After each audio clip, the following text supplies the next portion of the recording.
It's maths time! We've got more clockwork to do today, but I don't know how you're managing in this because we're only in reception. Let's see if you can do today's work. Hello, how did you get on making your clocks yesterday? Do they look really good? Well done, that was quite a tricky bit of cutting yesterday, wasn't it? We're going to be today looking at clocks again. So we've got the clock face and we've got the, what are these bits called again? The hands. They're called the hands, aren't they? Face and hands. If you're ever unsure, because to me, I always go to call these fingers. I always think they're called fingers because they look like fingers. If I remember the face that I drew of the little man with ears and eyeballs and a nose and hands coming out of his face, that helps me remember face and hands. Face and hands. So yesterday we noticed that on our clock, 12 is always at the top, 6 is always at the bottom, and the numbers go around the clock in a clockwise direction. But these hands help us tell the time, but I don't understand why one is really, really long and one is short. On some clocks, the long hand doesn't quite touch the numbers, but there's always one that's longer than the other. I was really struggling with that clock because both of the hands were black. I know one was shorter and one was longer, but they were both black and it was confusing me a little bit. With this clock, we've got the hour hand is red and the minute hand is blue. Hour and minute. So this blue hand tells us what minute we're on, and this red one tells us the hour. We're going to talk about the hour hand today. Hour hand. So, when the blue hand is on the 12, when it's pointing to the top of the clock, we say o'clock, o'clock. And before we say o'clock, we say a number. If the hour hand is pointing to number 9, and the minute hand is on 12. If it's on 12, we know it means o'clock. But what's the number that comes before the o'clock? 9 o'clock. How about this one? The minute hand's on the 12, so we know it's o'clock. And it's going to be, 4 o'clock. It means 4 of the clock, but people say, you probably heard them, 4 o'clock. Try this one now. How about this one? What's the time, Mr. Wolf? 1 o'clock. One more. What's the time, Mr. Wolf?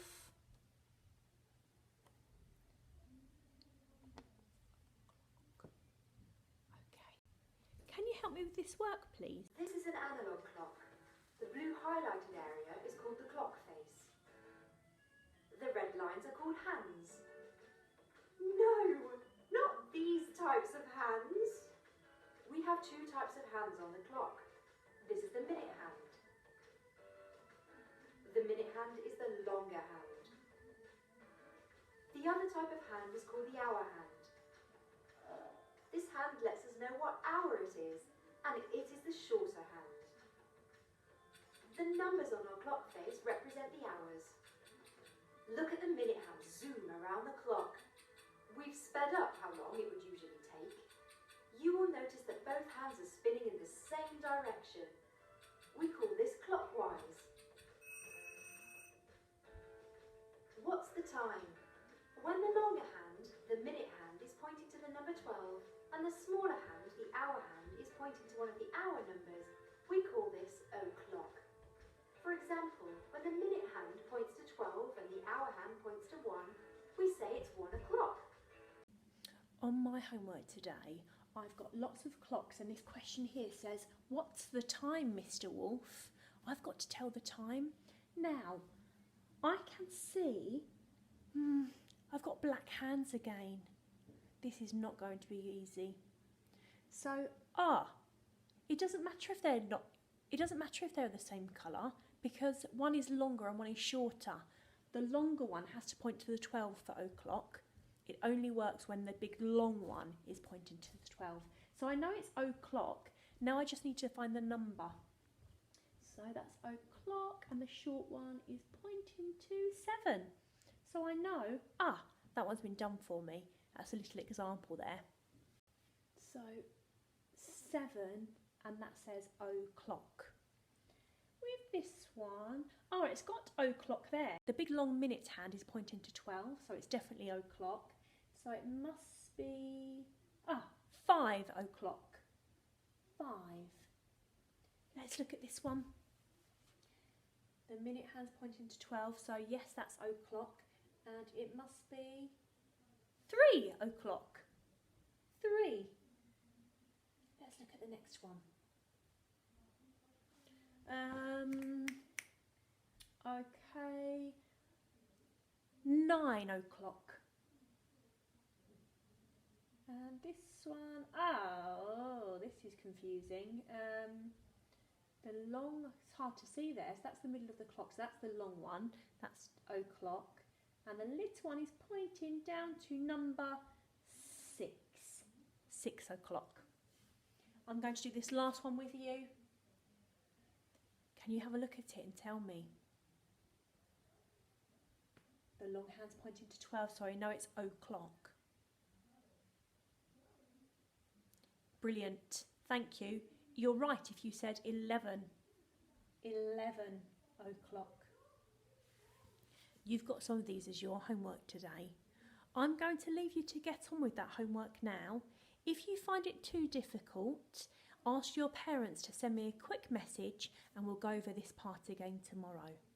Okay, just try really, really hard. Remember, the long hand points to the 12, which means o'clock, and the little hand tells us what hour it is.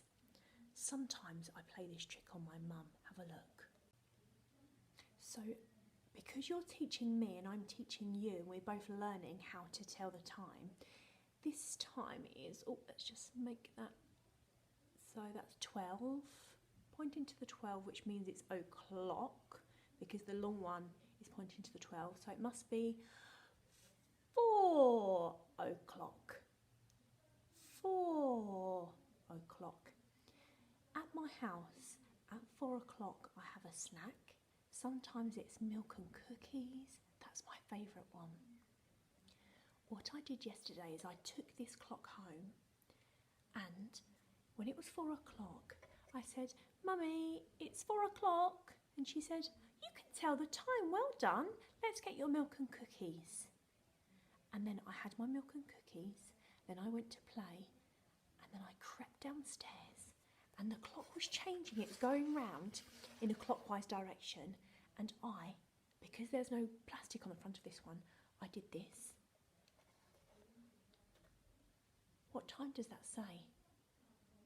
4 o'clock. So a little while later, when it was 5 o'clock or 6 o'clock, I changed the clock and said, "Mum, yes, darling, could I have my milk and cookies?" "You've already had your milk and cookies." "Oh, it's just that the clock's saying 4 o'clock." She says, okay. And she gave me another glass of milk and some cookies. So I had 2 lots because I changed the clock. Then she went out and she was digging something in the garden, and the clock was going round, and I changed it to this. And I changed it to 4 o'clock again. And then I called, "Dad?" "Yes." "Is it time for milk and cookies, please?" "You've had it already. It's not 4 o'clock. It's already gone past 4 o'clock. "Oh, could you come and look at the clock, please?" And then in comes Daddy. "Oh, it does say 4 o'clock. I must get your milk and cookies." So then I had my mummy's milk and cookies, then I had milk and cookies again, and then I changed the time again, so it just kept saying 4 o'clock, and I had 3 lots of snack yesterday. That was quite cheeky. So it's quite helpful if you can learn to tell the time. I feel a bit sick. I had too many cookies last night. Anyway, let's put a sticker on our chart. Today I'm going to choose the lemon slice. The lemon slice. I'm going to put it on Thursday. And that means one day of home learning left. That's it. And then we're back to school on Monday for the party. Well done, everybody. I shall see you tomorrow.